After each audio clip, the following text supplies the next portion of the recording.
Arrivé à la tête du Sénégal le 25 mai 2012 avec un score de 65% devant son challenger Maître Abdoulaye Wade, Macky Sall a toujours été perçu par le commun des Sénégalais comme un homme calme, pondéré et suffisamment inspiré des vertus du dialogue et de concertation propre au peuple sénégalais.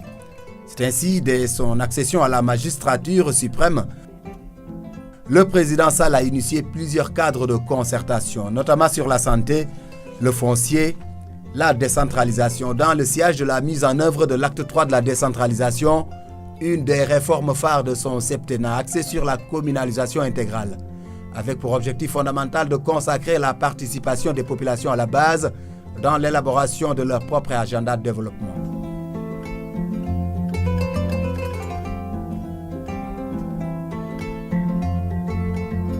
Pour rendre aux collectivités territoriales leur lettre de noblesse, le président Sall met en place les instances de dialogue, de concertation et de discussion devant accompagner ce processus de décentralisation renforcé. Ainsi, naîtront successivement le Comité national du dialogue des territoires, dont il confie les rênes à une figure majeure de la vie politique nationale, pourtant hors de sa mouvance présidentielle jusqu'à sa nomination.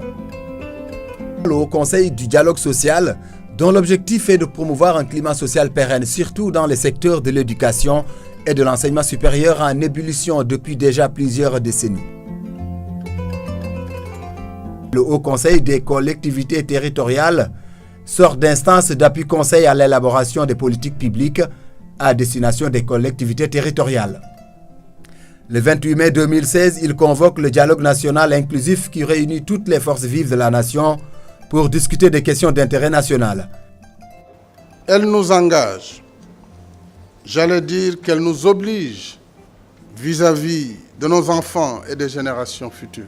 Cerise sur le gâteau, le président Sall institue le 28 mai, désormais journée du dialogue national, avec pour objectif d'asseoir en permanence la culture du dialogue et la recherche de consensus sur toutes les questions qui touchent directement l'intérêt national. Au chapitre africain, l'histoire l'a déjà rangé dans la catégorie des Africains d'exception, avec le rôle éminent qu'il a joué dans la résolution de la crise au Burkina Faso en 2014. Où son implication personnelle, en plus de sa casquette de président en exercice de la CEDEAO, a permis la mise en place d'une autorité de transition dans le dialogue et la concertation avec les acteurs de la crise. Nous avons cherché à faire converger les différentes positions qui ne sont pas d'ailleurs très éloignées les unes des autres, puisque la transition a vocation à assurer la continuité de l'État et à organiser de bonnes élections libres, transparentes et démocratiques. En 2015, le retour des démons est marqué par un nouveau coup d'État qui dépose les autorités de transition. Une nouvelle fois, l'Union africaine sollicite sa médiation, chose qu'il accepte malgré la complexité de la crise. Infatigable sentinelle de la démocratie, imbu des valeurs de pardon et de conciliation, le président Sall travailla d'arrache-pied pour un retour pacifique à Kosiam du président Michel Kafando jusqu'à la fin de la transition et le retour de la légalité démocratique. Au nom du gouvernement de la transition et du peuple burkinabé, venons le remercier pour son engagement personnel à aider le Burkina à mener à bien cette transition qui, comme il l'a dit si bien, était très difficile.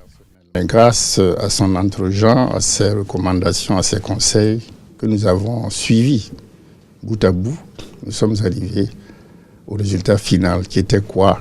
D'organiser des élections libres et transparentes pour l'ancrage d'une vraie démocratie au Burkina Faso. En février 2016, il est choisi pour représenter l'Afrique de l'Est par l'Union africaine dans le cadre d'une mission de haut niveau, chargée d'instaurer le dialogue inclusif entre les protagonistes de la crise au Burundi. Dans ce pays d'Afrique de l'Est, il fera sensation et son leadership salué par toute la classe politique. Nous devons pouvoir en Afrique régler nos problèmes dans le cadre des relations africaines, de la fraternité africaine. Et c'est ce que finalement nous avons pu faire. Le dialogue est vraiment encouragé, un dialogue inclusif et toutes les mesures qui doivent donner des garanties à la communauté nationale burundaise mais aussi à la communauté internationale. Développer des dynamiques internes de résolution de crise par le dialogue en Afrique, ce souci d'autogestion du continent, le président Sall l'a presque élevé au rang de conviction, voire de viatique, ce qui explique sa disponibilité constante à mettre à contribution les djambars partout où la paix et le dialogue social le commandent. Faudrait-il souligner ici que sous son magistère, le Sénégal devient le premier contributeur mondial en force de police pour le compte des Nations Unies, 7e mondial en termes d'effectifs de maintien de la paix dans le monde. Ainsi de la République démocratique du Congo au Mali en passant par Haïti, la Gambie, la Centrafrique, le Soudan et la Guinée-Bissau, les contingents sénégalais jouent partout leur pleine partition dans la stabilisation des zones sous tension.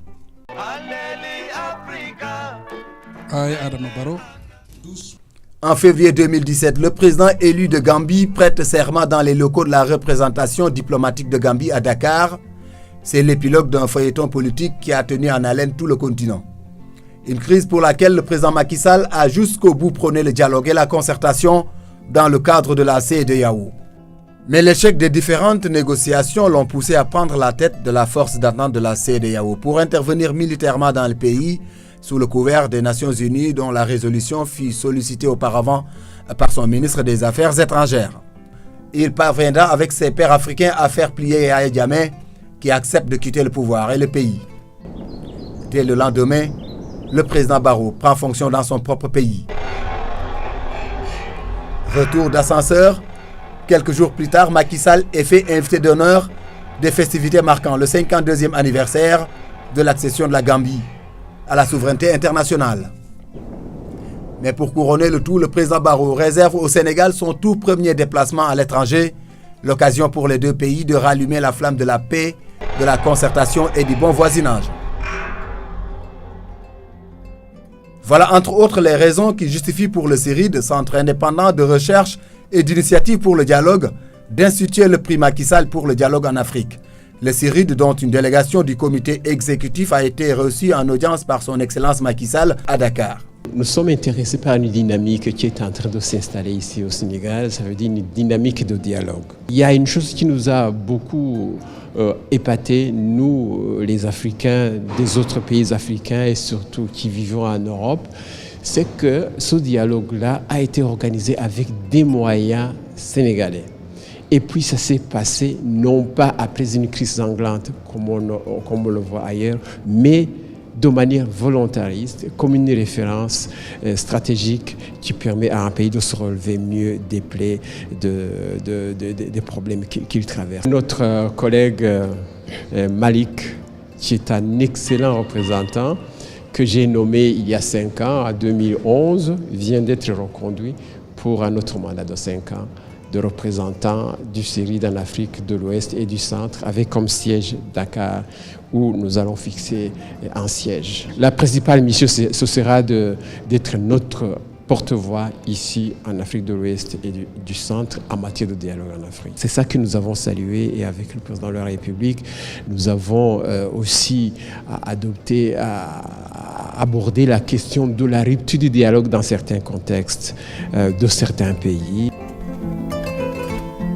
Ainsi, un an après cette audience au Palais de la République, Genève met les petits plats dans les grands. 22 mars 2017, le CIRID lance officiellement le prix Macky Sall pour le dialogue. À la tête d'une très forte délégation, le chef de l'État vient personnellement présider le panel de très haut niveau qui regroupe en plus d'éminentes personnalités venues du monde de la société civile, de la science, de la littérature, de la recherche entre autres, l'ensemble ou presque du corps diplomatique africain accrédité à Genève. Un instant solennel pour un présidium tenu de part et d'autre par des intellectuels dont le président du CIRID se fait l'insigne honneur de décliner à l'attention du parrain les profils. À ma droite, Gabriel Minder, physicien, un ancien du CERN, cette institution qui a inventé l'Internet, que l'on sait. Et à votre gauche, vous avez l'ambassadeur de Tunisie, qui est également le représentant des États africains au Conseil des droits de l'homme, autour duquel s'organise cet événement. Une grande expérience avec le CIRID et qui aurait pu témoigner de ce que nous faisons ici depuis plus de 20 ans et qui en arrive aujourd'hui à ce prix qui porte votre nom, Excellence. Une présence massive en témoignage au combat inlassable que Macky Sall mène pour le triomphe du dialogue partout sur le continent. Il faut dire qu'en 5 ans de magistère, l'homme a fini d'inscrire son nom sur les tablettes de l'histoire politique du continent. Faisant sienne l'adage qui veut que charité bien ordonnée commence par soi, il a très tôt engagé la dynamique de paix et réussi à asseoir une véritable culture du dialogue dans les différents segments de la vie sociale, économique et culturelle du pays. C'est fort de ce climat apaisé au Sénégal qu'il fait face aux acteurs du panel, invité qu'il est par l'urgence et la réalité quotidienne du continent à partager sa propre recette. J'ai instauré le 28 mai comme journée nationale du dialogue, une journée ouverte, un dialogue ouvert non seulement aux acteurs politiques, c'était les principaux, mais ouvert à l'ensemble des forces vives de la nation. Et justement, le 28 mai dernier, première séance, j'avais lancé une invitation aux forces vives de la nation. Toute cette palette d'hommes politiques et de femmes politiques était présente à ce dialogue national, mais nous avions aussi les chefs religieux. Nous avions le patronat, le secteur privé, les syndicats, donc le monde du travail. Il y a eu le dialogue économique entre l'État et le secteur privé, puisque les entreprises ont des revendications, il faut moins de taxes, il faut plus d'exonération, il faut plus de facilité, il faut améliorer l'environnement des affaires. Et donc, avec les ministères concernés, en particulier le ministère de l'économie et des finances, le ministre de l'Intérieur avait en charge le suivi avec la classe politique du volet dialogue politique, ce qui a permis de consolider le processus en vue de l'organisation des prochaines élections législatives qui auront lieu le 30 juillet prochain.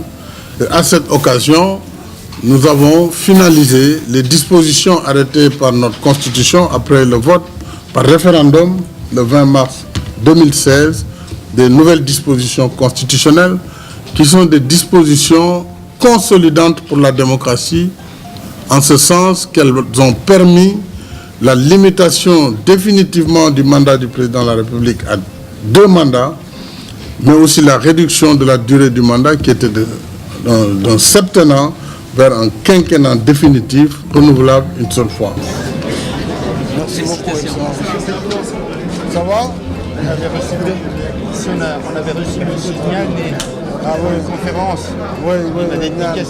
Ainsi, le panel restera pour beaucoup de participants une formidable occasion de partager un moment, voire discuter avec le président Sall. Séance de dédicace, autographe, selfie, tout y est passé pour immortaliser l'instant. Des moments de communion qui mettront fin à l'événement avec l'espoir pour tous que la flamme de la paix et du dialogue s'allume à jamais pour les générations présentes et à venir pour donner corps au combat quotidien de son parrain.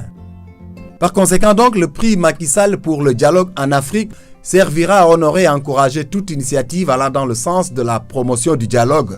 Le prix se veut aussi un message significatif destiné à accompagner les efforts consentis au quotidien par l'Union africaine et les grands ensembles régionaux et sous-régionaux.